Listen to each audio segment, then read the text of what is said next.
आप देख रहे हैं आप अपना YouTube चैनल मैथ स्टडी। आज हम पढ़ने वाले हैं त्रिकोणमितीय सारणी, जिनके मानों को याद करने के लिए कुछ बच्चों को बड़ी दिक्कत होती है। 0 से 90 तक के सभी मानों को चुटकियों में याद कर सकते हैं। कैसे, आइए देखते हैं। सबसे पहले हम एक सारणी बना लेंगे जिसमें 1 2 3 4 5 6 इधर कॉलम हो, 1 2 3 4 5 6 7 और 8 इधर कॉलम बना लें। फिर यहाँ पर एक कॉलम छोड़कर लिखते हैं, जैसे हमें मालूम है इसमें ले लेते हैं 0 अंश, 30 अंश, 45 अंश, 60 अंश और 90 अंश। त्रिकोणमिति में 6 अनुपात होते हैं। पहला sine theta, cos theta, tan theta, cot theta, sec theta. लेकिन यहाँ पर हम ये जो sine, cos, tan, sec, cosec लिखेंगे, इनको एक कॉलम छोड़ने के बाद लिखेंगे sine theta, cos theta, tan theta, cot theta,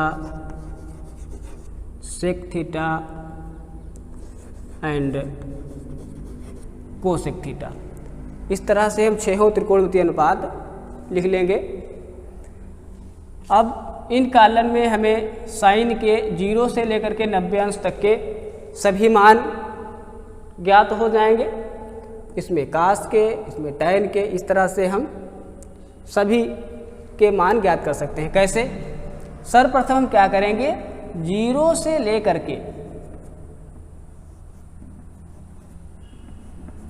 0 1 2 3 4 लिख लेंगे। उसके बाद सभी को हम 4 से भाग कर देंगे। भाग करने के बाद सभी का हम वर्गमूल निकालेंगे, पूर्ण वर्गमूल। अब यहाँ देखते हैं 0/4, 0 को 4 से भाग करेंगे, भागफल हमारा 0 आएगा। यदि हम 0 का वर्गमूल ज्ञात करेंगे तो इसका वर्गमूल 0 आएगा, जो हम इसको यहाँ पर लिख लेते हैं। अब यहाँ पर देखते हैं 1/4 का 1 का वर्गमूल निकालेंगे, 1 का वर्गमूल 1 और 4 का वर्गमूल 2। फिर यहाँ देखेंगे 2 से भाग करेंगे तो 2 1 के 2, 2 दूना 4। यहाँ 1 का वर्गमूल 1 आएगा और √2 का वर्गमूल यहाँ से, यहाँ पर 1/√2 बचा। भाग करने के बाद √1/2, जहाँ पर 1 का वर्गमूल निकालेंगे 1, और यदि 2 का वर्गमूल निकालेंगे तो वो दशमलव में आएगा। लेकिन यहाँ पर हमें सिर्फ और सिर्फ वर्गमूल लिखना है, पूर्ण वर्गमूल। इसलिए हम यहाँ पर पूर्ण संख्या लिखेंगे। अब 3 का वर्गमूल दशमलव में आएगा, इसलिए इसको भी √3, और 4 का वर्गमूल 2 हो जाएगा। यहाँ 4 से 4 भाग करेंगे, भागफल आएगा हमारा 1, 1 का वर्गमूल यहाँ से हो जाएगा 1। इस तरह से हमें जो ये मान ज्ञात हुए हैं 0, 1/2, 1/√2, √3/2 और 1, ये साइन के मान हुए। साइन 0 का मान 0 अंश, 0 साइन 30 अंश का मान 1/2, साइन 45 का मान 1/√2, साइन 60 का मान √3/2, साइन 90 का मान 1। अब यदि हमें कास का मान ज्ञात करना हो तो अब क्या करेंगे? बहुत आसान है, सिर्फ देखते जाइए, देखते ही देखते कास का मान ज्ञात हो जाएगा। कैसे? सर्वप्रथम हमें जो अभी साइन का मान ज्ञात किया है इसको थोड़ा सोचें, अपने मन में विचार करें कि ये जो ऐसा है इसको हमने इस तरह से ऐसे उठा लिया और इसको ऐसे पलट करके इस पर छाप दिया तो क्या होगा, ये एक हमारा आ जाएगा यहाँ पर √3/2 जो यहाँ से 4 नंबर पर है, जो इधर से 2 नंबर पे आ जाएगा। बीच वाली संख्या बीच में ही रहेगी, 2 नंबर वाली 4 नंबर पर और पहली संख्या अंत में। इस तरह से हमने जो ये मान लिखे, ये काश के मान हमें प्राप्त हो गए, बिना याद किए हमें काश के मान ज्ञात हो गए। अब देखते हैं कि अगली त्रिकोणमिति tan थीटा हमें ज्ञात करना है। tan थीटा का मान ज्ञात करने क्या करेंगे, जैसा कि हम जानते हैं कि tan थीटा = होता है sin थीटा बटे cos थीटा।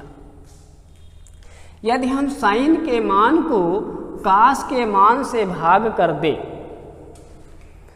sin के मान को cos के मान से भाग कर दें तो जो भी हमें मान प्राप्त होगा वह tan थीटा के बराबर होगा। इसलिए यदि हम sin के मान को cos के मान से भाग करें, यानी 0 को हम 1 से भाग करें, तो यदि हम 0 को 1 से भाग करेंगे तो भागफल कितना आएगा, जरा सोचें, थोड़ा सा दिमाग लगाएं। कुछ भी नहीं है भाई, 0 को 1 से भाग करेंगे तो भागफल हमारा क्या आएगा, 0 ही आएगा। अब यहाँ पर 1/2 को √3/2 से भाग करना है। साइन के मान को काश के मान से भाग करना है। अब पता है भाग फल गुणा लगाएंगे तो संख्या हमारी पलट जाएगी। ये होगा हमारा 2/√3, जहाँ से 2 से 2 कैंसिल बचेगा हमारा 1/√3। यहाँ पर देखेंगे 1/√2 को 1/√2 से भाग करना है। जब उसी संख्या को उसी संख्या से भाग करेंगे तब भागफल हमारा 1 आएगा। इस तरह से अब क्या करना है, √3/2 को भाग करेंगे 1/2 से, तब यहाँ से कितना मान आएगा, √3/1 लिखे न लिखे। अब इसी प्रकार से यदि हम 1 को भाग करें 0 से, तो जब भी किसी भी संख्या को जब हम भाग करते हैं 0 से भाग करते हैं तब भागफल क्या प्राप्त होता है, सोचे जरा। भागफल हमें प्राप्त होगा अनंत, अर्थात अपरिभाषित, अर्थात इन्फिनेटिव। और अनंत को हम इस प्रतीक चिन्ह से लिखते हैं। कैसे, वो भी देख लीजिए। यदि 0 से हम भाग करेंगे तो 0 को कितनी भी बार ले जाएं वो आएगा 0 ही, और शेष फल हमारा फिर 1 बचेगा। फिर ले जाएं, कितनी भी बार ले जाएं, भाग करते रहेंगे, भाग कभी समाप्त नहीं होगा। इसलिए जब भी किसी संख्या को 0 से भाग किया जाता है तो यहाँ पर भागफल हमें प्राप्त होता है, जिसे हम अपरिभाषित या अनंत या इन्फिनिटिव। अब हमें काट का मान ज्ञात करना है। काट का मान कैसे ज्ञात करेंगे,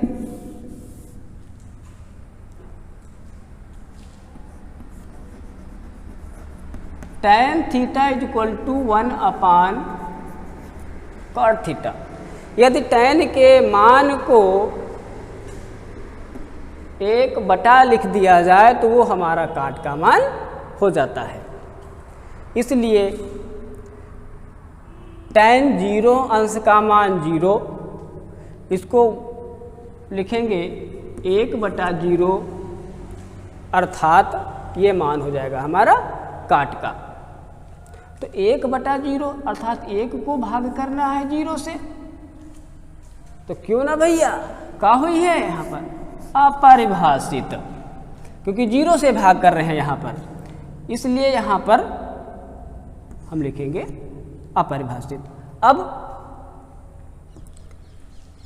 30 अंश का मान दिया गया है 1/√3, इसका अपोजिट √3/1 लिखें ना लिखें, 1 का अपोजिट 1, √3 का 1/√3। जब 0 का अपोजिट अनंत तो अनंत का अपोजिट 0 हो जाएगा। अब हम सेक का मान ज्ञात करेंगे, बहुत आसान तरीका है ज्ञात करने का। कैसे? हमें पता है cos थीटा = 1/sec थीटा। यदि कास के मान को 1/, करके लिख दें तो हमें सेक का मान प्राप्त हो जाएगा। इसलिए कास 0 का मान 1, इसलिए सेक 0 का मान भी 1 होगा।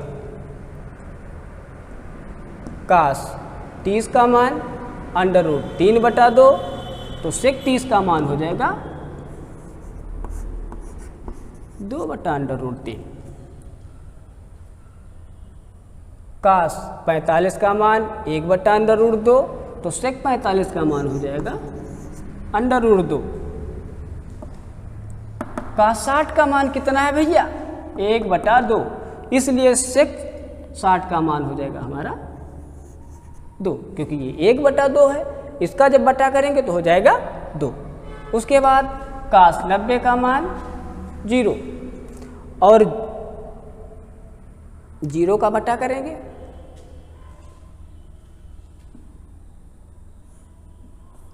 1/0, और 1/0 को जब भाग करेंगे तो क्या हो जाएगा? 0 से जब 1 को भाग करेंगे तो क्या हो जाएगा? अनंत। इसलिए सेक 90 अंश का मान अनंत होगा।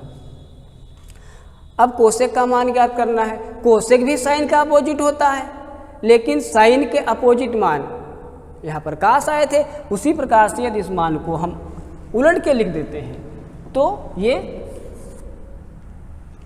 और ये बीच वाली संख्या, और ये यहाँ, और ये यहाँ, इस तरह से हम त्रिकोणमिति के सभी अनुपातों के मान 0 से लेकर के 90 अंश तक के मान ज्ञात कर सकते हैं एक छोटी सी ट्रिक में आसानी के साथ। और त्रिकोण